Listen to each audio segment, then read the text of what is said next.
একদিন আমাকে মনে পড়বে, কিন্তু সাহস করে ফোন দিতে পারবে না। লজ্জায় নিজেকে সংবরণ করবে। আমাদের এত গল্প আর এত স্মৃতি জমেছে যে তুমি অন্য কারো মাঝে আমার ছায়া দেখবে, কিন্তু সেখানে আর আমাকে পাবা না। একটা আক্ষেপ জন্ম নিবে তোমার ভিতরে।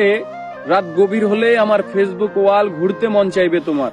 হয়তো সব বাধা ভেঙে মনের সাথে যুদ্ধ করে হলেও আমার প্রতিটি পোস্ট দেখবে, হাসবে, রাগ করবে, কিন্তু আমাকে সেই অনুভূতি বলতে পারবে না। এর চেয়ে আর বড় কষ্টের কি হতে পারে বলো? কোনো এক ভোরে কিংবা গভীর রাতে ঘুম ভেঙে ফোন চেক করে দেখবে আমার কোনো টেক্সট আছে কিনা। আমাকে না পেয়ে তোমার যেই দীর্ঘশ্বাস জন্মাবে তা তোমার প্রাপ্য ছিল। আমি তো কোনো অন্যায় করিনি।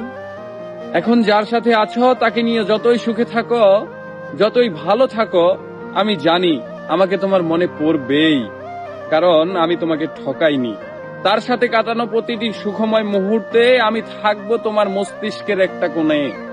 এর চেয়ে বড় শান্তির আর কি হতে পারে বলো? আমাকে কষ্ট দেওয়ার প্রতিটি পাপ তোমাকে ঘিরে ধরবে। একদিন তুমি অসুখী হবে, একদিন তোমারও আমার জন্য কাঁদতে মন চাইবে, কিন্তু চোখের পানি আর আসবে না।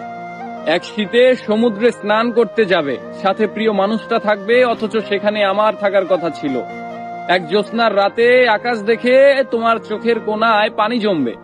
এত সুন্দর রূপালী জ্যোৎস্না আমাকে ছাড়া দেখবে, আর কষ্ট তোমাকে জাপটে ধরবে না। এটা হয় বলো? একদিন আমাকে দেখার জন্য আকুল হবে, রাস্তায় খুঁজবে, পাবে না। সেদিন আঘাত লাগবে, সেদিন বুঝবে কি অন্যায় করেছো। একদিন বুঝবে ভালো একটা সম্পর্ক শেষ করে কেউ ভালো থাকে না।